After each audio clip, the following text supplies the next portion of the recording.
नमस्कार मित्रांनो, आपलं स्वागत आहे आपल्या आवडत्या चॅनलमध्ये, ज्याचं नाव आहे स्पर्धाकार. मी नितेश.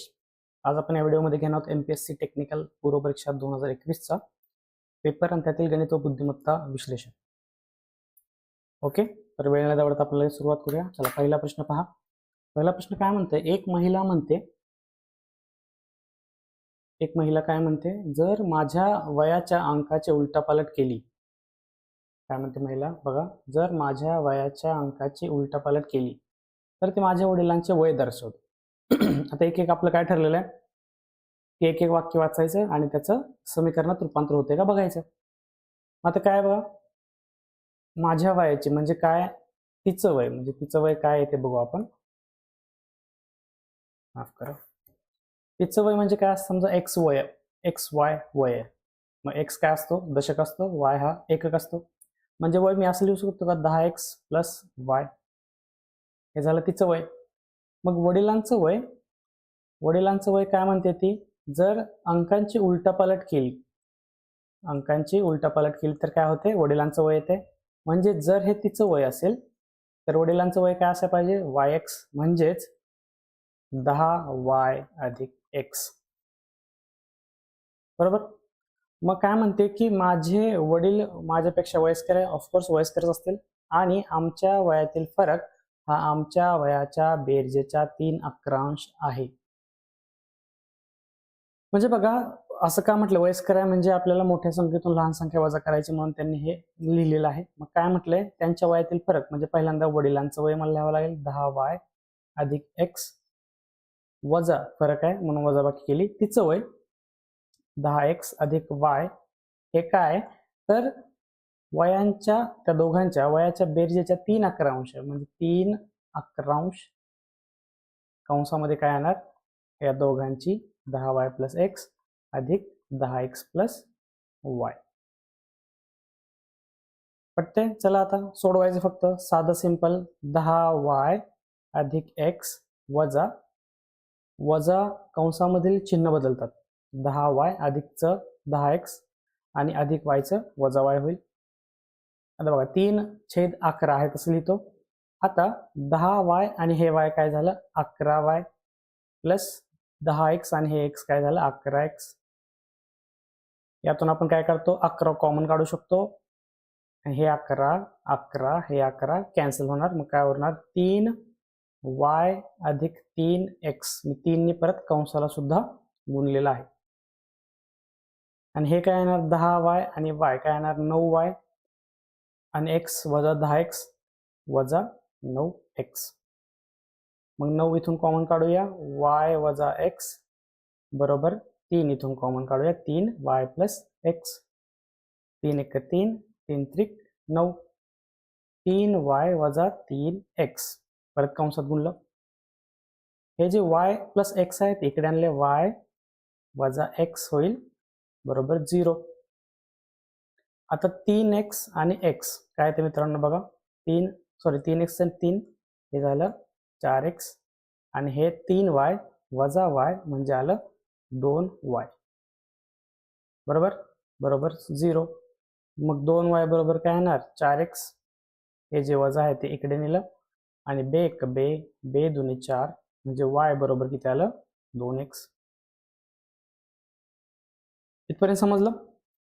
सोपं होतं. आपण जे दिले तेच म्हणले, काय सुद्धा एक्स्ट्रा केलं नाही. आता y बरोबर 2x आहे. मग महिलेचं वय काय होतं मित्रांनो? महिलेचं वय काढायचं ना. महिलेचं वय काय म्हणते? महिलेचं वय आहे 10x अधिक y. मग y ची किंमत काय? 2x. y ची किंमत इथे ठेवूया. 10x अधिक 2x बरोबर किती झालं? 12x. आता ऑप्शन चेक करा. 45, 36, 37 आणि 46. मग याच्यामध्ये महिलेचं वय मला काढायचं असेल तर 12च्या पटीतील कोणती संख्या आहे का ते मला चेक करावं लागेल. मग ह्या कोणत्या ऑप्शनला 12ने भाग जातो? फक्त 36 वर्ष. म्हणजे 36ला 12 36 म्हणजे x ची किंमत काय असणार मित्रांनो? 3 असणार आहे. कारण की या 46, 37 आणि 45 या कोणत्याही संख्येला 12ने भाग जात नाही. म्हणून आपलं उत्तर काय म्हटलं होतं मित्रांनो? 36 वर्ष. कारण की 12च्या पटीतील ऑप्शन मध्ये एकच संख्या आहे. समजते? हे आपलं उत्तर आहे. म्हणजे बघा, याच्यामध्ये शॉर्ट ट्रिक पण आहे. पण तुम्ही हे कन्सेप्ट समजून घ्या, कारण की आपल्याला काय करायचं अगोदर की प्रश्नाचं रूपांतर समीकरणामध्ये करायचं आणि समीकरण आपल्याला सोडवत सोडत उत्तरापर्यंत पोहोचायचे आणि त्याच एकदम सोप्या मॅनरमध्ये, म्हणजे मॅट्रिक्स बाय मॅट्रिक हे तुम्हाला लक्षात ठेवायचं. जेव्हा तुम्हाला हे सगळं येणार तेव्हाच तुम्हाला याचे शॉर्ट ट्रिक म्हणजे ज्या स्टेप्स आहेत तुम्ही स्किप करू शकता आणि गणितीय क्रिया आहेत तो तुम्ही फास्ट करू शकता. समजतं? सोपं आहे. तुम्ही प्रॅक्टिस करा. हा प्रश्न जर आत्ता माझं एक्सप्लेनेशन समजलं नसेल तर परत 2-3 वेळेस पहा आणि 12च्या पट्टीतील आपलं उत्तर आहे ऑप्शन क्रमांक 2, 36 वर्ष. समजतंय? चला पुढचा प्रश्न घेऊया. बघा पुढचा प्रश्न काय, 25 जणांच्या समूहातील प्रत्येकाने एकमेकास हस्तांदोलन केल्यास एकूण हस्तांदोलनाची संख्या किती असेल? बघा हा कॉम्बिनेशनचा प्रश्न असतो. ही एक व्यक्ती आहे, ही एक व्यक्ती आहे. म्हणजे मी तुम्हाला पहिल्यांदा कन्सेप्ट सांगतो, मग आपण उत्तराकडे पोहोचू. बघा पहिल्यांदा काय की ही व्यक्ती एकटीच आहे, बरोबर. मग ही व्यक्ती याच्यासोबत आली, भेटायला आली. मग त्यांनी काय केलं, हँडशेक केलं. याला एक नाव देऊ, 2, 3, 4, 5. मग ह्या दोघांनी हँडशेक केलं. हँडशेक किती झाले, 1 झाले. मग हे तिसरी व्यक्ती आली यांच्याकडे, या दोघांच्या ग्रुपमध्ये. मग काय केलं, प्रत्येकाने हँडशेक केलं आणि प्रत्येकाने हँडशेक केल्यानंतर ते हँडशेक 1 मानायचं. यांनी एक हँडशेक केलं ना तर 1 मानायचं यांनी. मग आता यांनी काय केलं, या पहिल्या व्यक्तीने या तिसऱ्या व्यक्तीला हँडशेक केलं, या तिसऱ्या व्यक्तीने दुसऱ्या व्यक्तीला हँडशेक केलं. किती हँडशेक झाले, 2. मग तसंच काय केलं, चौथा व्यक्ती जर यांच्या ग्रुपमध्ये आला तर हँडशेक होतात 3. परत पाचवा व्यक्ती यांच्या ग्रुपमध्ये आला तर हँडशेक होतात 4. यांची काय करायची बेरीज, 4, 3, 2, 1 म्हणजे काय झालं, 4 फॅक्टोरियल हे आपलं उत्तर झालं. 4 फॅक्टोरियल म्हणजे काय असतं, 4 माफ करा 4 फॅक्टोरियल नाही, 4 अधिक 3 अधिक 2 अधिक 1 एवढे हँडशेक झाले. मग 7 आणि 2 9 1 10 हँडशेक झाले, बरोबर. त्याचप्रमाणे जर समजा 25 जण आहेत, 25 जण आहेत तर तुम्हाला काय करावं लागेल, 25 जण हँडशेक करायचे. मग तुम्हाला तेच करावं लागेल. मग काय होईल, 1 ते काय होईल 24 पर्यंत बेरीज करायची आपली, 1 ते 24 पर्यंत. 1 ते 24 काय करतो, n प्लस 1 भागिले 2. n किती आहे, 24, 24 25 n प्लस 1 भागिले 2. बे एक बे, बे एक बे, बे 2 4, 25 गुणिले 12, 12 पंचे 60, 12 2 24 आणि 6 30. 30 हँडशेक होतील. आता हा झाला कन्सेप्ट, बरोबर. आता काय करायचं आपल्याला, कॉम्बिनेशननी काढायचं की 25 जण हँडशेक केल्यावर किती येतं, हे असं असतं 25C2, कारण की दोघांमध्ये हँडशेक होणार आहे. 25C2, मग 25C2 म्हणजे काय असतं बघा, NCR चा फॉर्म्युला काय असतो, n फॅक्टोरियल भागिले n मायनस r फॅक्टोरियल आणि r फॅक्टोरियल. मग काय करणार, 25 फॅक्टोरियल वरती भागिले काय येणार, 25 वजा 2 n मायनस r म्हणजे 23 फॅक्टोरियल येणार आणि r फॅक्टोरियल म्हणजे 2 फॅक्टोरियल. तर आता काय करा, 25 फॅक्टोरियल म्हणजे 25 गुणिले 24 गुणिले 23 फॅक्टोरियल भागिले 23 फॅक्टोरियल आहे तसं गुणिले 2 गुणिले 1, 2 फॅक्टोरियल म्हणजे 2 गुणिले 23 फॅक्टोरियल कॅन्सल होणार, इथे लिहितो मी. आणि काय होतं आपल्याकडे 25 गुणिले 24 भागिले 2, बेकबे बेकबे बे 2 4, 25 गुणिले 12, जसं की आपण इथे काढलं, उत्तर आलं आपलं 300. म्हणजे मी तुम्हाला पहिल्यांदा कन्सेप्ट सांगितले की हँडशेक करताना कशा प्रकारे येतात, 1 2 3 4, बरोबर. जर 5 लोक असतील तर त्याच्यापेक्षा 1 कमी करायचं, कमी करायचं 4 3 2 1 यांची बेरीज केली की 10 हँडशेक येतात. आता सर 25 जणांचं मला समूहातील प्रत्येकाने एकमेकास हस्तांदोलन केल्यास एकूण हस्तांदोलनाची संख्या किती काढायची असेल, तर मी काय करणार, 1 कमी करणार 24 आणि त्यांचं 23 22 21 20 अशा प्रकारे त्यांची बेरीज करणार. नैसर्गिक संख्यांची बेरीजचा फॉर्म्युला मला माहिती आहे, n कंसामध्ये n प्लस 1 भागिले 2, त्याप्रमाणे सुद्धा मी 300 काढलं. हा कन्सेप्ट आहे कॉम्बिनेशनचा. मग NCRचा फॉर्म्युला तुम्हाला सांगितला, त्याचप्रमाणे 25C2, इथे समजा 30 जण असतील तर 30C2 करावं लागलं असतं आणि तो फॉर्म्युलेने आपण सोडवलं तर मला सुद्धा 300 उत्तर मिळतं. म्हणजे 3 प्रकारे मी तुम्हाला हा प्रश्न सांगितलेला आहे. ओके, मग तुम्ही शॉर्ट ट्रिक काय लक्षात ठेवाल, जर हँडशेकचा प्रश्न आला, हँडशेक लक्षात ठेवायचं, हँडशेक हस्तांदोलन, हँडशेक आला, किती जण आहेत, 25, 1 वजा करायचा 24 भागिले 2 करायचं, झाले आपलं उत्तर. नमस्ते. जेव्हा हँडशेक पहिल्यांदा कन्सेप्ट समजून घ्या. माझं काय मत असतं, हे कन्सेप्ट समजला पाहिजे तुम्हाला. काय आहे कन्सेप्ट बाबा, तुम्ही हे पाठ करायला मला मान्य आहे, सोपं जाईल, पण पाठ केल्यानंतर विसरण्याची शक्यता जास्त असते. पण कन्सेप्ट लक्षात ठेवल्यावर तुम्ही कोणत्याही पद्धतीनं प्रश्नाचं उत्तरापर्यंत पोहोचू शकता. समजतंय, समजायलाच पाहिजे मित्रांनो. चला पुढचा प्रश्न घेऊया. बघा, छान प्रश्न आहे, लेंदी प्रश्न आहे. लेंदी प्रश्न मी काय म्हटलं, लेंदी जेव्हा प्रश्न असतो तेव्हा प्रश्न हा सोपा असतो, म्हणून प्रश्न आपण निवांत वाचायचा, गडबड अजिबात करायची आहे. PQRSTUV, ओके, हे 3 वाहनाने प्रवास करतात. किती लोक आहेत, PQRSTUV, ते झाले 2, 2, 4 आणि 3, 7 व्यक्ती झाले.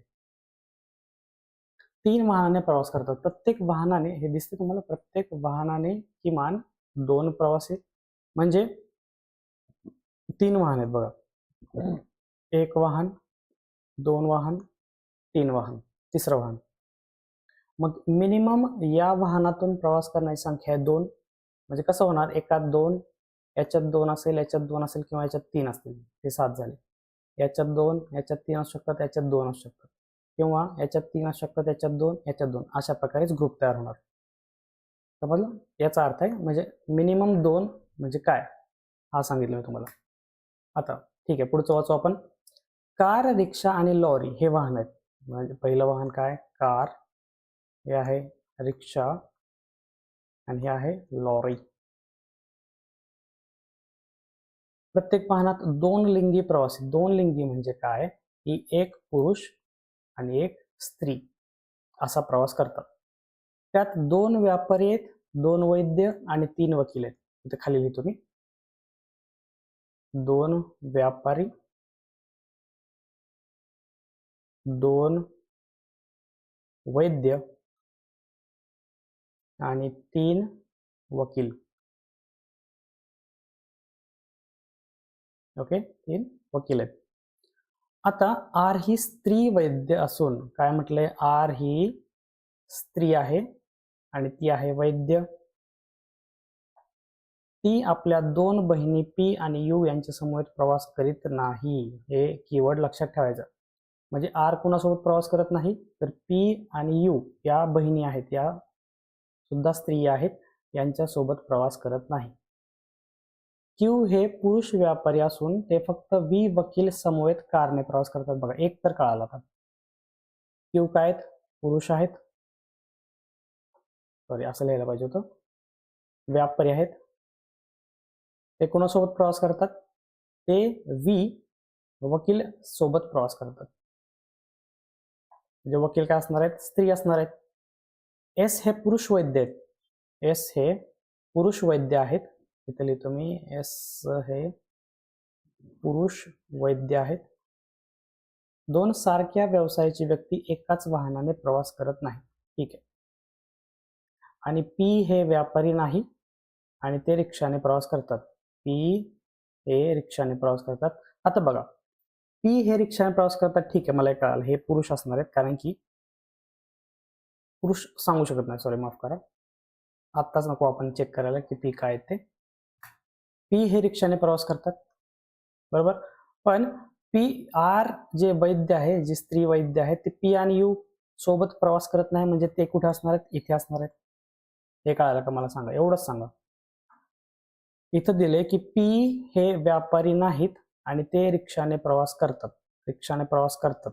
पण अगोदर काय सांगितलं की आर हे जे वैद्य आहेत ते पी आणि यू सोबत प्रवास करत नाहीत. आता बहिणी आहेत म्हटल्यावर हे काय असणार आहे, स्त्री असणार आहे. वैद्य आर सोबत प्रवास करत नाहीत, मग नक्कीच जे आर स्त्री वैद्य आहेत ते तिसऱ्या म्हणजे लॉरीने प्रवास करतील, बरोबर. मग ते काय विचारले, त्यांनी विचारले की आर हे कोणत्या वाहनाने प्रवास करतात, आर हे कोणत्या वाहनाने प्रवास करतात. उत्तर काय असणार आहे मित्रांनो, याचं उत्तर असणार आहे लॉरी. म्हणजे प्रश्न विचारला आपल्याला की आर हे कोणत्या वाहनाने प्रवास करतात. म्हणून आपण इथेच थांबूया. चला पुढचा प्रश्न वाचूया. प्रश्न आहे 3:37 घड्याळाची आरशातील प्रतिमा कोणता वेळ दर्शवते. म्हणजे सर्कल काढले आपण. अगोदर काय करूया, 3:37 काय होतात ते आपण काढूया.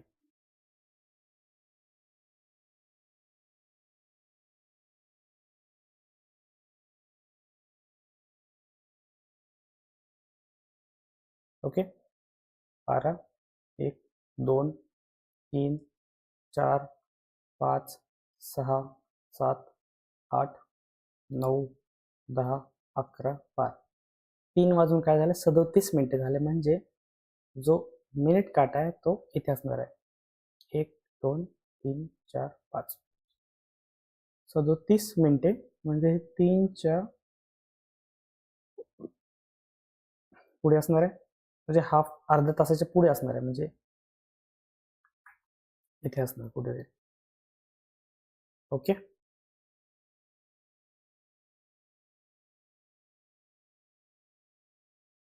आता याची आरशाची प्रतिमा बनवायची. म्हणजे समजा हा तास काटा आहे. तास काटाची आरशाची प्रतिमा कुठे असणार आहे, नक्कीच 8 आणि 9च्या मध्ये असणार आहे. आणि ही जी मिनिट काटा आहे तो काय आहे, 7 ते 8. म्हणजे हा नक्कीच आरशाची प्रतिमा सेम कोण जर आपण केला तर 4 आणि 5च्या मध्ये असणार आहे. मग जर तास काटा 8च्या पुढे आहे आणि मिनिट काटा हे 4च्या पुढे आहे, म्हणजे 8 तर वाजले आहेत आणि हा आहे 20 मिनिटच्या पुढे. म्हणजे ऑप्शन मध्ये बघा 23 मिनिट ऑप्शन आहे. 8:23 हे आपलं उत्तर आहे. आरशाची प्रतिमा आहे ना, तुम्हाला आरशाची प्रतिमा आहे म्हणजे तुम्हाला तास काटा आणि मिनिट काटा यांची अदलाबदल करायला लागेल. नाहीतर सोपं ऑप्शन असतं की 12 तास मधून आपण 3:37 वजा करायचे, म्हणजे तुम्हाला ते उत्तराच्या जवळ आपण पोहोचू शकतो. समजते? जायचं पुढं. चला पुढचा प्रश्न घेऊया. हा सोपा प्रश्न होता. काय म्हणतो प्रश्न, आकृत्यांचे निरीक्षण करा आणि जे खाली उत्तर दिलेत, निष्कर्ष दिलेत, त्याच्यापैकी कोणतं निष्कर्ष बरोबर आहे ते आपल्याला ओळखायचं. मग काय आकृतीचे निरीक्षण करा. चला, एक आयत आहे, एक चौरस आहे आणि हा आहे काटकोन त्रिकोण.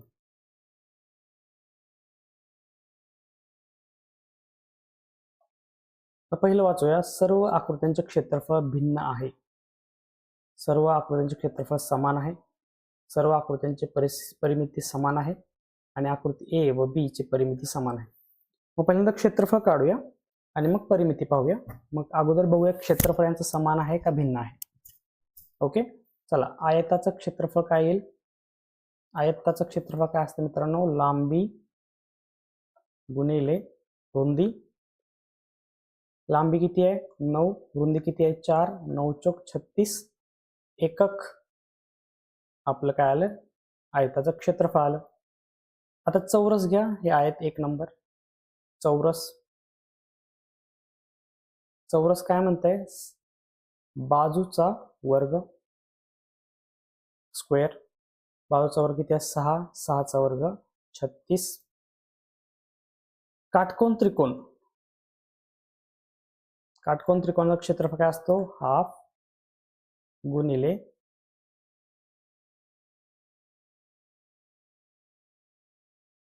पाया गुणिले उंची.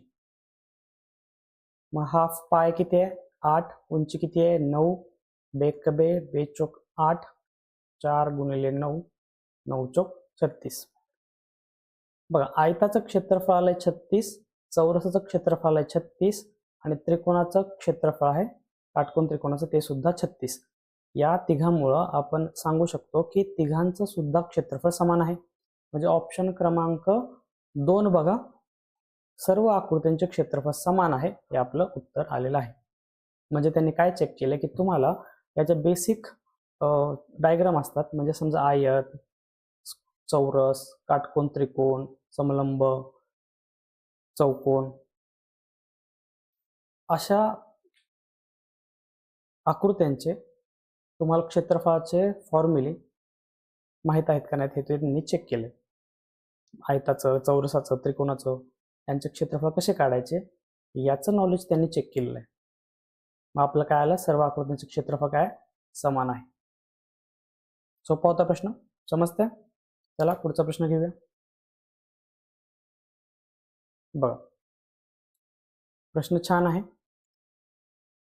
अनिल, संजय, सुनील, दीपक, महेश, प्रशांत आणि सुरेश ही मुले एका रांगेत बसली आहेत. म्हणजे लोक किती आहेत? अनिल आहे, संजय, सुनील, दीपक, महेश, प्रशांत आणि सुरेश. किती झाले? 1 2 3 4 5 6 7 लोक आहेत. 7 लोक काय आहेत? एका रांगेत बसलेत. 1 2 3 4 5 6 7. सुनील व दीपक अनिलच्या मध्ये, परत एकदा, सुनील व दीपक, सुनील हा दीपक व अनिलच्या मध्ये बसलाय. सुनील हा दीपक हा अनिलच्या मध्ये बसलाय, बरोबर. महेश हा प्रशांत व सुरेशच्या मध्ये बसलाय. महेश बाबू कुठे बसलेत? प्रशांत आणि सुरेशच्या मध्ये बसलेत. संजय हा दीपक व प्रशांत यांच्यामध्ये आहे. परत एकदा इथे लिहितो, संजय हा दीपक आणि प्रशांतच्या मध्ये बसलाय. अनिल व सुरेश दोन्ही टोकाला, तर दीपक कोठे बसलाय? ठीक आहे. बघा आता काय करतो मी, काय त्यांनी विचारले, अनिल आणि सुरेश हे दोन्ही टोकाला, म्हणजे समजा दीपक व प्रशांत, प्रशांत, संजय आहे, सॉरी, संजय हा दीपक व प्रशांत यांच्यामध्ये आहे.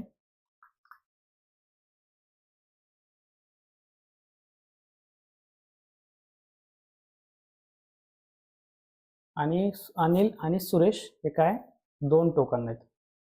बघा आता हे काय करतो, अनिल समजा खाली आहे, तर सगळ्यात वरती सुरेश पाहिजे,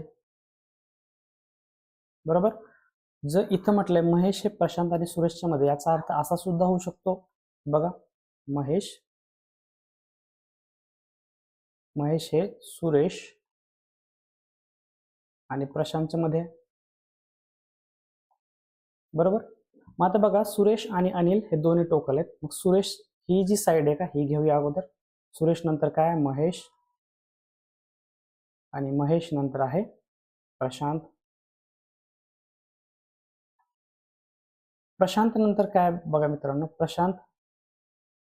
प्रशांत आणि दीपक हे आहे की नाही. आपण हे सुद्धा आपण उलट लिहू शकतो. कसं?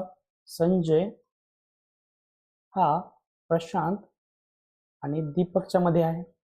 आपल्याला त्यांनी प्रश्नामध्ये क्रम नाही की वरती कोण असू शकते. मग हे प्रशांत वरती घेतला, मग त्याच्या खाली काय येणार? संजय, त्याच्या खाली येणार दीपक, आणि आता हे चेक करा. आणि दीपक नंतर काय? सुनील, आणि शेवटी अनिल.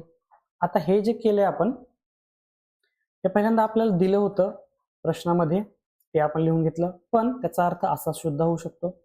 प्रश्नामध्ये आपल्याला हे दिलं होतं, त्याचा अर्थ आपण असा सुद्धा होऊ शकतो. कारण की प्रशांत अगोदर आहे का सुरेश अगोदर हे आपल्याला माहित नाही, म्हणून अगोदर प्रशांत असू शकतो किंवा सुरेश सुद्धा असू शकतो.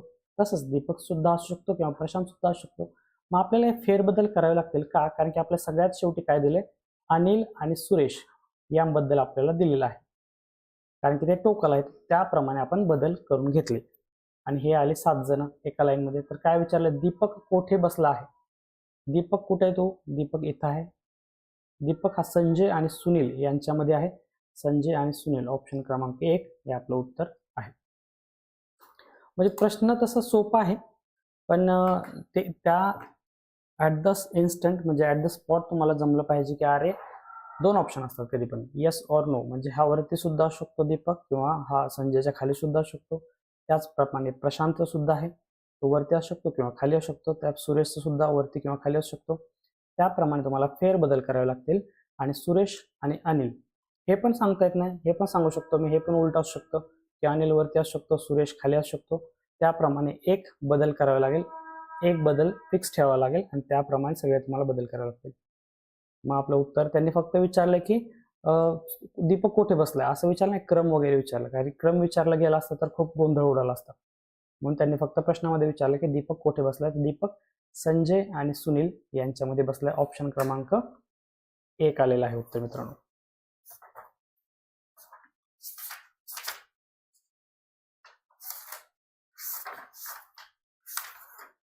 समजते?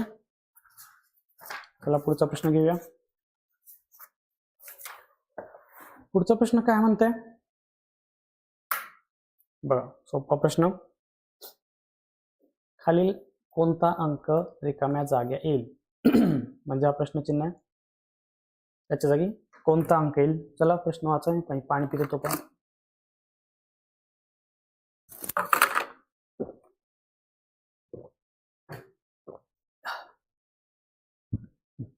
बघा, जर तुम्ही नीट प्रश्नाकडे पाहिलं असेल तर हे 15, 17, 21, 29, 45 हे काय झाले, अँटी क्लॉकवाईज वाढत गेले. मग मी असं लिहू का, हे जे प्रश्नचिन्ह आहे ते अगोदर, नंतर किती येते 15, नंतर 17, नंतर 21, नंतर 29, नंतर 45. ओके, सुरुवात इथून करूया आपण, सुरुवात, शेवट नाही, सुरुवात. ओके, आता 15 आणि 17 मध्ये काय फरक आहे? 2. 17 आणि 21 मध्ये आहे 4. 21 आणि 29 मध्ये किती फरक आहे? 8. 29 आणि 45 मध्ये किती फरक आहे? 16. 29 आणि 6 35 आणि 45 बरोबर. मग काय केले, मला असं कळतंय की 2 ची दुप्पट केली, परत 4 ची दुप्पट केली, 8 ची दुप्पट केले. मग अशी कोणती संख्या ज्याची दुप्पट 2 येईल? त्याची संख्या, ती संख्या आहे 1. त्याची संख्या आहे 1 बरोबर. त्याची दुप्पट करावं लागेल ना, मगच आपल्याला 2 येईल. म्हणजे ह्याच्या 15 मधून मला काय वजा करावं लागेल मित्रांनो? 1 वजा करावं लागेल, म्हणजे इथे 14 येईल. मग 14 आणि 15 मधला डिफरन्स किती आहे? 1. त्याची दुप्पट केली, 2 आलं बरोबर ना. मग 15, 17 मध्ये काय? 2. त्याची दुप्पट केली, 4 आलं. 17, 21 मध्ये डिफरन्स आहे 4. त्याची दुप्पट केली, 8 आलं. 21 आणि 29 मध्ये डिफरन्स आहे 8. 29, 45 मध्ये डिफरन्स आहे 16. ते कसं मिळणार की 8 ची दुप्पट केली मला 16 येईल. मग नक्कीच इथं काय असणार आहे? 14 असणार आहे. म्हणजे आपल्या क्रमाला 14, 15, 17, 21, 29, 45. याच्यात डिफरन्स आहे 1, याच्यात 2, याच्यात 4, याच्यात 8, याच्यात 16. मग 1 ची दुप्पट केली 2, 2 ची दुप्पट केली की मला 4 मिळते, 4 ची दुप्पट केली की मला 8 मिळते, आणि 8 ची दुप्पट केली की मला 16 मिळते. म्हणून आपलं उत्तर आहे ऑप्शन क्रमांक 3, 14. ओके, प्रश्न सोपा होता. द्यायचं पुढं. चला पुढचा प्रश्न घेऊया. बरं, प्रश्न काय आहे? परवा सोमवार आहे. परवा, एक मिनिट,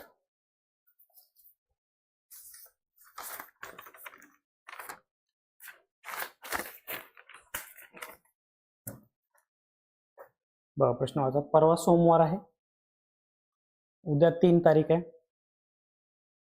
आता मी असं एक पहिल्यांदा घेतो, 1, 2, 3, 4, 5, 6, 7, 8. परवा सोमवार आहे म्हणजे समजा इथं आज आहे मी, परवा म्हणजे उद्या आणि परवा म्हणजे काय झालं? सोमवार. मग हा जर सोमवार झाला तर हा कोणता वार झाला? सोमवारच्या अगोदर येणार रविवार, आणि रविवारच्या अगोदर येणार शनिवार. पटतंय? मग हा सोमवार म्हणजे काय? रविवार म्हणजे उद्या, हे 3 तारीख आहे त्यांनी सांगितलंय. बघा पहिले सांगतो, हा आज पकडला मी, त्याचा परवा म्हणजे 1 दिवसानंतरचा दिवस सोमवारी आहे, पण उद्या 3 तारीख आहे म्हणजे रविवारी 3 तारीख आहे. तर पुढच्या रविवारला कोणती तारीख असेल? मग आता रविवारी 3 तारीख आहे मला कळालं. मग सोमवार, मग इथं मंगळ, बुध, गुरु, शुक्र, शनी आणि इथं रविवार.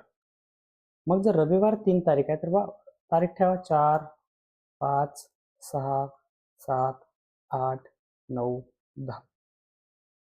म्हणजे पुढच्या रविवारला 10 तारीख असेल. ऑप्शन क्रमांक 3, 10. ओके, सोपा प्रश्न. आता बघा यात खोच काय म्हणजे मला एक्सप्लेन करताना पण अडचणी काय आली होती की परवा सोमवार म्हणजे मराठी भाषेची खासियत काय की परवा म्हणजे कालचा दिवस, त्याच्या आदला दिवस पण आपण परवा म्हणतो. ओके, आणि उद्याचा दिवस त्याच्यानंतर दिवस सुद्धा आपण परवा म्हणतो. हे खास आहे. म्हणजे जर तुम्ही उद्याच्या दिवसानंतरचा दिवस परवा पकडला तर हे असा विचार करून एकदम सुरळीतपणे सुटतंय. पण जेव्हा परवा म्हणजे कालचा दिवस आणि त्याच्या अगोदरचा दिवस असं जर डोक्यात पहिल्यांदाच आलं तर थोडं गफलत होऊन आपला प्रश्न वेळ लागेल.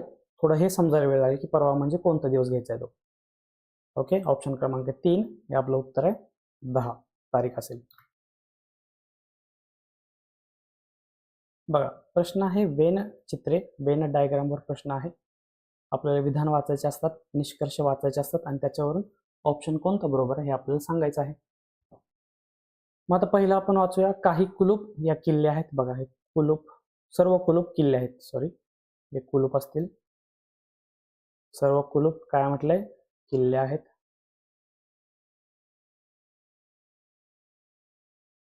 ओके, सर्व किल्ल्या दरवाजे आहेत. ठीक आहे, सर्व किल्ल्या दरवाजे आहेत. हे झालं, हे झालं. काही दरवाजे हे खिडक्या आहेत. काही दरवाजे हे खिडक्या आहेत. आता बघा, आता निष्कर्ष काय म्हणते? काही किल्ल्या ह्या खिडक्या आहेत. काही किल्ल्या ह्या खिडक्या आहेत असं सांगू शकतो का? आपण नाही सांगू शकत. असू पण शकतात, नसू पण शकतात. कोणता निष्कर्ष बरोबर आहे हे काय सांगायचं मला की निष्कर्ष हा एकदम बरोबर आला, ॲब्सोल्यूट बरोबर पाहिजे तो. म्हणजे येस ऑर नो हे असं पण असू शकतं, तसं पण असू शकतं. असं त्याच्यामध्ये काही भानगड नसायला पाहिजे. एकदम ॲब्सोल्यूट सांगता आला पाहिजे, येस दिस इज राईट, असंच आहे. मग काही किल्ल्या ह्या खिडक्या आहेत असं येते का? किल्ल्या तर इकडे आहे आणि खिडक्या इकडे आहेत. काही दरवाजे खिडक्या आहेत. म्हणजे आपण हे असू शकत नाही म्हणजे सांगू शकतो. आता बघा, काही दरवाजे खिडक्या आहेत असं सांगताना मी असं सुद्धा करू शकतो.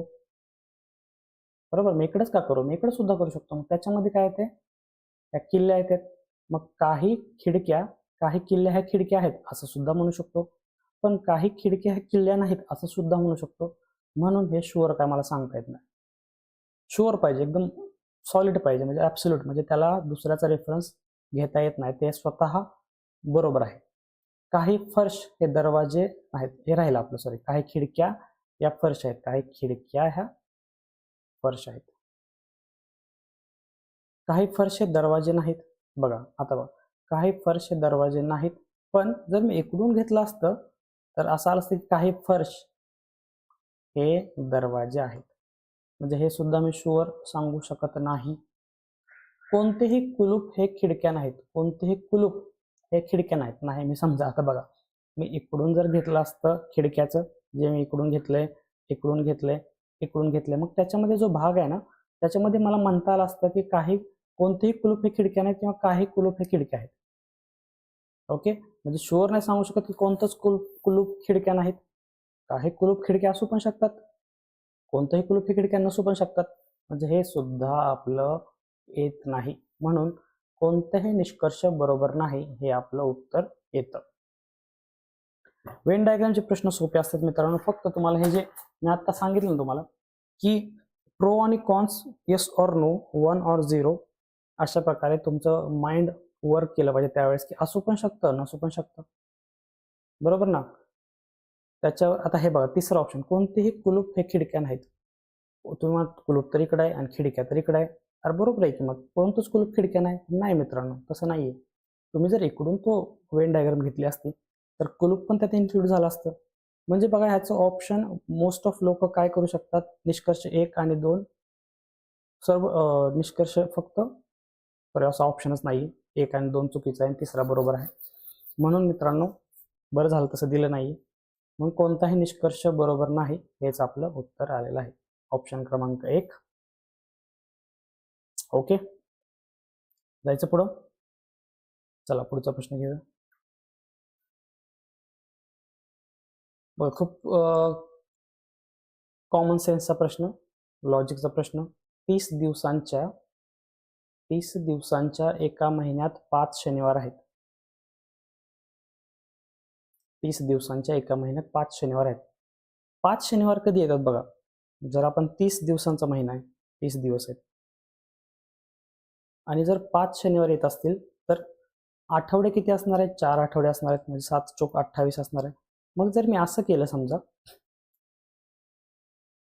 1 आणि 2 तारीख, जर मी 1 किंवा 2 तारखेलाच मी शनिवार जर पकडला, समजा 2 तारखेला मी शनिवार पकडतोय, बरोबर, 2 तारखेला शनिवार जर पकडतोय, तर दुसरा शनिवार कधी येणार आहे? 3 4 5 6 7 8 9, म्हणजे किती असणार आहे? रविवार, सोमवार, मंगळवार, बुधवार, गुरुवार, शुक्रवार, शनिवार, म्हणजे 9 तारखेला येणार. 9 नंतर येणार 9 आणि 7 16 तारखेला येणार. 16 आणि 7 किती झाले? 23 तारखेला येणार. 23 आणि 7 30 तारखेला येणार. म्हणजे जेव्हा मी 2 तारखेला पहिला शनिवार पकडतो, तेव्हा 30 तारखेपर्यंत 5 शनिवार होतात. 1 2 3 4 5. तर महिन्याचा प्रथम दिवस कोणता असेल? मग प्रथम दिवस असेल शुक्रवार.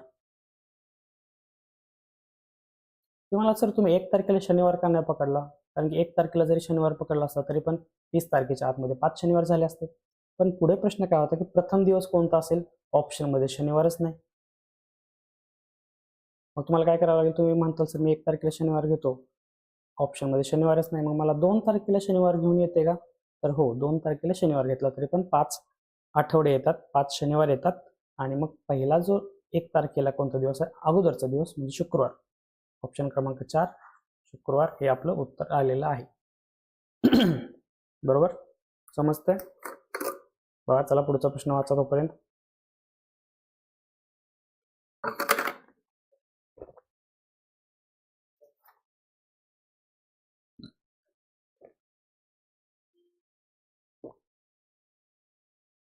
खाली दिलेल्या संख्या श्रेणीमध्ये एक संख्या चुकीची आहे. खाली दिलेल्या पर्यायातून ती संख्या ओळखा. ठीक आहे सर, ओळखतो. 3 7 16 32 56 93 142. अगोदर काय करूया आपण? फरक चेक करूया. फरक काय म्हणतंय? 3 आणि 7 मधला फरक आहे 4, 7 आणि 16 मधला फरक आहे 9, 16 आणि 32 मधला फरक आहे 16, 32 आणि 56 मधला फरक आहे किती? इथं आहे ते बघा, 32 7 4 5 24. मग आता इथपर्यंत थांबतो मी. आता परत एकदा बघा, 4 9 आणि 16 हे आहेत पूर्ण वर्ग संख्या. 4 आहे 2 चा वर्ग, 9 आहे 3 चा वर्ग, 16 आहे 4 चा वर्ग. म्हणजे हे जे 24 आहे हे 5 चा वर्ग यायला पाहिजे, म्हणजे इथं 25 यायला पाहिजे होतं. मग 25 येण्यासाठी ही संख्या किती पाहिजे होती मित्रांनो? 57 पाहिजे होती. तेव्हा कुठं हे जे वजाबाकी आहे ते 25 आले असते आणि तो 5 चा वर्ग असते. आता बघा, इथे समजा 57 पाहिजे, मग पुढचं येते बघूया. 57 आणि 93 मधला फरक किती आहे बघा. 13तनं 7 गेले 6, हातचा आला 1, आणि 9तनं 6 गेले 3, 36, 6 चा वर्ग आहे. 93 आणि 142 मधला फरक किती आहे? 93 आणि 142 9, 12तनं 3 गेले 9, हातचा आला 1, आणि 14तून 10 गेले 4, 7 चा वर्ग. म्हणजे हे आपलं एकदम बरोबर आहे. 2 चा वर्ग, 3 चा वर्ग, 4 चा वर्ग, 5 चा वर्ग, 6 चा वर्ग, 7 चा वर्ग. केव्हा? जेव्हा इथे 56 च्या जागी 57 पाहिजे. म्हणजे ह्यातलं चुकीची संख्या कोणती? तर मित्रांनो, चुकीची संख्या 56, ऑप्शन क्रमांक 3. बरोबर, सोपं होतं. समजतंय? समजायलाच पाहिजे मित्रांनो. अभ्यास करताय तर अभ्यास करताय म्हटल्यावर समजायला पाहिजे. आणि अभ्यास करत नसाल आणि हा व्हिडिओ नीट पाहिला असाल तरी सुद्धा समजलं पाहिजे. एवढ्या बेसिक पासून आपण शिकवतो. ओके, जायचं पुढच्या प्रश्नाकडे. चला पुढचा प्रश्न घेऊया. चला, प्रश्न बघा. प्रश्न काय म्हणताय?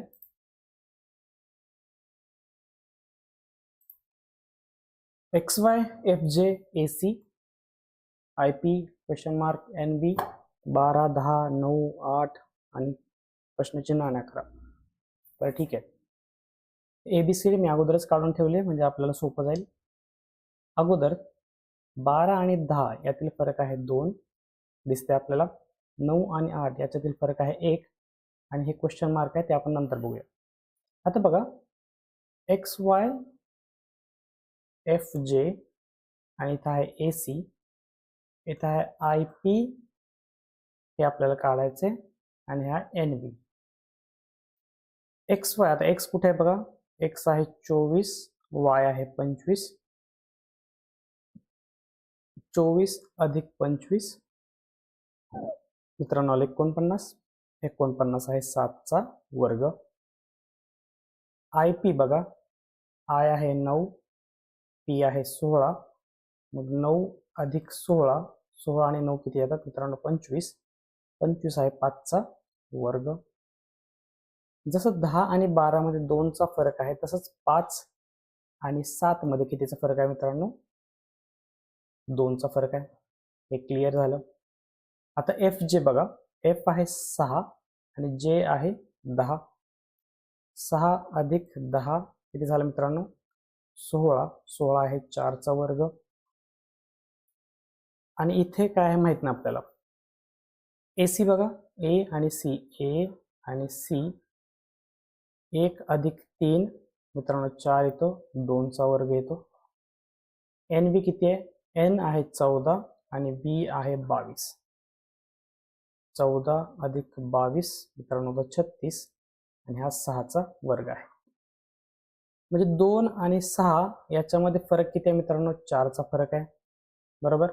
मग त्याचप्रमाणे 11 आणि या संख्येमध्ये सुद्धा 4चा फरक पाहिजे. मग 4चा फरक यायला इथं मित्रांनो पाहिजे 7, तेव्हाच 7 आणि 11 याच्यामध्ये 4चा फरक येईल. ऑप्शन बघा इथं आहे 7, ऑप्शन क्रमांक 3 हे आपलं उत्तर आलेलं आहे, बरोबर. किंवा 11 आणि तुम्ही काय, कारण की पहिली संख्या मोठी आहे ही लहान आहे, मोठी आहे ही लहान आहे, मग इथं मोठी संख्या सुद्धा घेऊ शकतात. 15 आणि 11 मधला सुद्धा फरक 4 येतो, पण ऑप्शन मध्ये 15 कुठंच नाही बघा. 2, 4, 8 म्हणून आपण 7 घेतलेला आहे, बरोबर. इथला आला 7, म्हणजे BG सुद्धा तेच उत्तर आहे, पण BG कसं आलं ते आपण चेक करूया. ठीक आहे, BG इथे येते, मग B किती आहे 2 आणि G किती आहे 7. B 2 आणि G 7, उत्तर आलं 9. 9 आहे 3चा वर्ग आणि 3 आणि 4 मध्ये फरक येते मित्रांनो 1. त्याचप्रमाणे 9 आणि 8 मध्ये फरक येते मित्रांनो 1. म्हणजे हे टॅली झालेलं आहे. आपलं उत्तर बरोबर आहे. ऑप्शन क्रमांक 3 BG आणि 7 हे उत्तर आलेलं आहे. तुम्ही म्हणाल सर किती कॉम्प्लिकेट आहे, पण मित्रांनो तुम्हाला अशा प्रकारचं लॉजिक इथं वापरावंच लागणार आहे. जर मी सांगितलेलं लॉजिक सोडून जर तुम्हाला एक शॉर्ट ट्रिक वगैरे माहीत असेल तर नक्की आपल्या कमेंटमध्ये कळवा, म्हणजे आपण ते सुद्धा सांगूया, म्हणजे मुलांना कळेल. ओके, म्हणजे मला इतक्या बेसिक पासून मी असंच सांगू शकतो. याच्या व्यतिरिक्त कोणतं लॉजिक लागत असेल तर मला तुम्ही सांगायचं. ओके, जायचं पुढचा. पुढचा प्रश्न बघा. पुढचा प्रश्न आहे नातेसंबंधावर. काय म्हणते, P गुणिले Q म्हणजे P ही Q ची बहीण आहे. P प्लस Q म्हणजे P ही Q ची आई आहे. P मायनस Q म्हणजे P हे Q चे वडील. ठीक आहे, एक एक लिहितो. म्हणजे गुणाकार म्हणजे काय, बहीण. अधिक म्हणजे काय, आई. वजा म्हणजे काय आहे, वडील. पुढे काय, भागाकार म्हणजे P हा Q चा भाऊ आहे, भागाकार म्हणजे भाऊ. बरोबर चिन्ह म्हणजे P ही Q ची कन्या, बरोबर म्हणजे कन्या. ग्रेटर दॅन म्हणजे मोठ्याचं चिन्ह म्हणजे काय, पती, बरोबर. तर खालीलपैकी कोणते सूत्र B हे R चे पणजोबा आहेत. B हे R चे पणजोबा आहेत, म्हणजे 3 पिढी, ही एक पिढी, नंतर ही एक पिढी, नंतर ही एक पिढी, बरोबर. मग B हे R चे पणजोबा पाहिजेत, वडील पण नाही, म्हणजे 4 पिढी असेल. म्हणजे B हे हे आर चे पंजोबा, म्हणजे आर इथं असेल तर त्याचे वडील, मग हे आजोबा आणि मग हे येणार पंजोबा, बरोबर ना. म्हणजे ही पहिली ही पहिली ही दुसरी, म्हणजे ही पहिली दुसरी तिसरी आणि ही चौथी पिढी यायला पाहिजे. मग आता आपल्याला असं ऑप्शन शोधायचं आहे, कोणता ऑप्शन येतो बरोबर. तर मित्रांनो बघा, ऑप्शन क्रमांक 4 बघा, मला तुम्हाला सगळे ट्राय करावे लागतील. हे तर याच्यामध्ये काही सुद्धा ट्रिक नाहीये किंवा शॉर्ट ट्रिक नाहीये. मग तुम्ही चौथा ऑप्शन येणे दिले, हा वेळ खाऊ केलाय प्रश्न मित्रांनो. हा प्रश्न तर अवघड सुद्धा आहे आणि वेळ खाऊ सुद्धा केलाय. आता 4 हे चेक करूया की बी आणि आर मधला काय फरक आहे. जर चार पिढी असेल, तुम्हाला ऑप्शनवरून एक कळायला पाहिजे होती की बी इथे एक आहे सुरुवातीला, इथे एक सुरुवातीला आहे आणि 4 पिढ्यामधलं 4 तरी अंक, म्हणजे 4 तरी अल्फाबेट आले पाहिजे होते, म्हणजे ऑप्शन क्रमांक 1 आणि 4 मधलं उत्तर असू शकतं. मग बी मायनस एस म्हणजे काय, मायनस म्हणजे हे काय, वडील आहे, म्हणजे बी हे एस चे वडील आहेत. त्याच्यानंतर काय, अधिक आहे, अधिकचं उत्तर काय, आई आहे. एस हे काय, एल ची आई आहे. आणि सुटसुटीत जरा वरती लिहितो पहिल्यापासून. बी बी हे काय आहेत, एस चे वजा आहे ना, वजा कुठे गेलं, हे वजा. बी हे काय आहेत, एस चे वडील आहेत, प्लस म्हणजे आई, एस हे काय आई आहे एल ची, आणि वजा परत एकदा म्हणजे एल हे वडील आहेत आर चे, म्हणजे आर चे हे काय आहेत वडील, एल ची एस काय आहे आई, आणि बी हे एस चे परत वडील, म्हणजे ही पहिली पिढी, ही दुसरी पिढी, ही तिसरी पिढी, ही चौथी पिढी. याच्यावरून सांगू शकतो की बी हे आर चे पंजोबा आहेत. ऑप्शन क्रमांक 4 हे आपलं उत्तर राहिलं. हे तुम्हाला काय करावं लागेल, पहिल्यांदा नीट मांडून घ्यावं लागेल. मांडलं नाही तरी चालेल, तुमची एवढी बुद्धी शार्प असेल तर त्यावेळेस तुम्ही चेक करा. पण मला वाटतं की असं मांडावं, कारण की मांडल्यानंतर याचा वरचा संबंध तुमचा तुटतो, बरोबर. कारण की हे वरती दिले असतं पी आणि क्यू बद्दल दिलेलं असतं, विचारलेलं असतं दुसऱ्याच अल्फाबेट बद्दल विचारलेलं असतं, म्हणून तुम्ही चिन्ह जे आहेत ते वेगळे जर केले तर तुम्हाला हे सोपं जाऊ शकतं नातेसंबंध. समजतंय, समजायलाच पाहिजे मित्रांनो. चला पुढचा प्रश्न घेऊया. बघा पुढचा प्रश्न काय, रेल्वे. प्रश्न वाचा चला. रेल्वे पटरी काय म्हणते, वर्तुळाकार रेल्वे पटरीवरून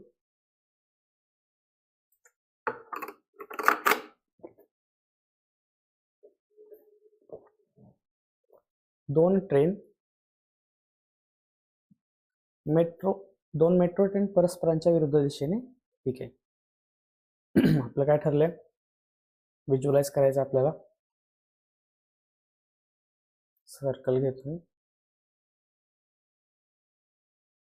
ठीक आहे.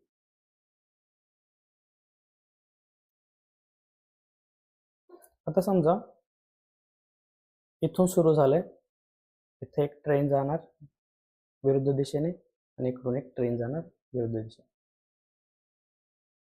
Train number 1, train number 2.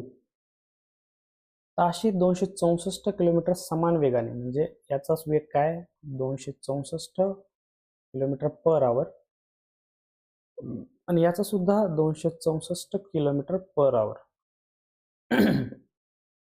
तर केंद्रबिंदू पासूनचे पटरीचे अंतर 23 किलोमीटर असेल. समजा सेंटर आहे, 23 किलोमीटर त्रिज्या दिली, कारण की हे सेंटर आहे, हे पटरी आहे ना. तर त्या मेट्रो ट्रेन परस्परांना किती वेळेत पास करतील, म्हणजे हे इकडून इकडे जाणार, इकडून इकडे जाणार, मग हे किती वेळा पास करणार ते एकमेकांना. पहिलं सगळ्यात कीवर्ड काय आहे, तर विरुद्ध दिशेने हा कीवर्ड आहे. आपल्याला एक कन्सेप्ट करावं लागेल की रिलेटिव्ह स्पीड काय असतो. रिलेटिव्ह स्पीड काय असतो, जेव्हा या विरुद्ध दिशेला जात आहेत, म्हणजे यांची होणार बेरीज. 264 अधिक 264 किती होते, 4 4 8, 6 2 12, हात चाला 1 आणि 2 2 4 1 5, बरोबर. 528 हा रिलेटिव्ह स्पीड आहे. लक्षात ठेवायचं, विरुद्ध दिशेने असल्यावर दोन्ही स्पीडची, दोन्ही वेगाची होणार बेरीज. आता जी पट्टी आहे ती पट्टी किती लांबी आहे, म्हणजे काय करावं लागेल मला, ह्या वर्तुळाचा परिघ काढावा लागेल. वर्तुळाचा परिघाचा फॉर्म्युला काय मित्रांनो, 2πr. 2 गुणिले 2πr, बघा 2 गुणिले काय, पायची किंमत किती घ्याल, 3.14 घ्या किंवा 22/7 घ्या, 3.14 घेऊ आपण. आणि आर किती आहे, 23. 3.14 गुणिले 23 दुनी 46. गुणाकार करूया 314 आणि 46चा. 6 चौक 24, हातचा आला 2, 6 1 6 आणि 2 8, 6 3 18, 0 4 चौक 16, हातचा आला 1, 4 1 4 आणि 5 आणि 4 3 12, 4 8 आणि 6 14, हातचा आला 1, 8 आणि 5 13 आणि 1 14, हातचा आला 1, 4 14. पॉईंट इथे येणार 2 घर सोडून. 144.44 किलोमीटर हे पट्टी आहे आपली. इथपर्यंत आलो, रिलेटिव्ह स्पीड काढला, पट्टी काढली. आता काय करायला आहे मला, आपला फॉर्म्युला असतो v बरोबर d/t, बरोबर. जर t मला काढायचं आहे तर काय येणार, t इकडे घ्या आणि v काय येणार, इकडे येणार, म्हणजे t बरोबर d/v. मग डिस्टन्स किती आहे, डिस्टन्स मी आत्ता काढलं 144.44, 144.44, आणि हे काय रिलेटिव्ह स्पीड आहे 528. आता 528 काय करावं, 528 0, 528 म्हणजे 144, एक घर पुढे सरकलं. आता 528 कितीने भाग जातो याला, 1444ला 528 गुणिले 2, 2 16, हातचाला 1, 2 2 4 आणि 5, 2 5 10, आणि 3 हातचा केला की 1500च्या वरती जाईल, म्हणून हा पहिल्यांदा 2 भाग जाईल. मग 1056 किती येणार, इथे 0, 14 4 0 4, 14 6 गेले 8, हातचा आला 1, 4 14 6 गेले परत एकदा 8, हातचा आला 1, आणि 14 11 गेले 3, बरोबर. 388 पॉईंट समथिंग. काय परत एकदा 3 8 8 4, 528 गुणिले 7, 7 8 56, 5 7 2 14 आणि 5 19, हातचा आला 1, 7 35 आणि 36 36 96 आणि 38 80, 38 84, म्हणजे हातचा आला पुढचा 7 मित्रांनो, म्हणजे 0.27, म्हणजे 0.27 तास. 0.27 तास. आपण काय करतो, तासाचं काय करायचं, मला मिनिटामध्ये रूपांतर करायचं, म्हणून काय करेल, 60 ने गुणेल. 60 म्हणजे 2.7 गुणिले 6, 6 7 42, 4 6 2 12 आणि 4 16, म्हणजे आपलं आलं 16.2 मिनिटे. आता मिनिट सुद्धा आलं, पण ते काय म्हणते की 1.5 तास धावतायत. काय म्हणतायत, 1.5 तास धावतायत, म्हणजे 16.2 मिनिटामध्ये, बघा इथे जागा इथे लिहितो, 16.2 मिनिटामध्ये एक वेळेस भेटत असतील तर 1.5 तास म्हणजे 90 मिनिटात किती वेळा भेटतील. मला काय करावं लागेल, 90 भागिले 16.2 करावं लागेल. मग 16ने भाग द्या, 16 1 16, 16 पकडा, 16 5 80, म्हणजे 5 पॉईंट समथिंग काहीतरी येणार. 5 पूर्ण धरलं आपण, म्हणजे त्या मेट्रो ट्रेन परस्परांना 5 वेळेस पास करतील. कधी, 1.5 तासाच्या आतमध्ये. म्हणजे हा प्रश्न तुम्हाला थोडा समजला नसेल, मान्य मला, तुम्हाला 2 ते 3 वेळेस पाहावं लागेल. पहिल्यांदा काय करावं लागेल तुम्हाला, अवघड प्रश्नामध्ये म्हणजे डिफिकल्ट कॅटेगरीतला हा प्रश्न होता. तुम्हाला काय करावं लागेल, पहिल्यांदा परिघ काढावं लागेल, रिलेटिव्ह स्पीड काढावं लागेल. रिलेटिव्ह स्पीड आणि परिघ काढल्यानंतर तुम्हाला टाइम लागेल. कोणता टाइम, की किती मिनिटात, टाइम जो काढला आपण किती मिनिटामध्ये ते एक वेळेस पास करतील. 1.5 तास ते गाडी फिरते, 1.5 तास गाडी दोन्ही गाड्या फिरतायत, मग 1.5 तासामध्ये त्या किती वेळा पास करतील. जर जे आपण काढलं तासामध्ये 0.27 तास काढलं, हे जे दिसतंय तुम्हाला 0.27 तास काढलं, तर मिनिटामध्ये नसतं रूपांतर केलं तरी चाललं असतं. 1.5 तास म्हणजे 1.5 आपण केलं असतं, पण पॉईंट खूप होतं म्हणून आपण काय केलं, मिनिटामध्ये केलं. 16 हे पूर्णांक आपल्याला मिळते. मग जर 16 मिनिटामध्ये 16 पॉईंट समथिंग मिनिटामध्ये एकदा पास होते, तर 1.5 तास म्हणजे 90 मिनिटामध्ये कितीदा पास होईल? मग तिरकस गुणाकार करा. 90 भागिले 16, 16 पंचे 80. 5 वेळेस ते मेट्रो ट्रेन परस्परांना पास करते. गुणाकार मोठे होते. रिलेटिव्ह स्पीडचा कन्सेप्ट होता. व्हिज्युअलायझेशन पाहिजे होतं. एकदम परफेक्ट डिफिकल्ट लेवलचा प्रश्न. समजते तुम्हाला? समजला नसेल तर मित्रांनो नक्कीच 2 ते 3 वेळेस हा प्रश्न पहा आणि स्लोली सोडवायचा प्रयत्न करा. समजते? जायचं पुढे. चला पुढचा प्रश्न घेऊया. काय म्हणते पुढचा प्रश्न? चला प्रश्न वाचा.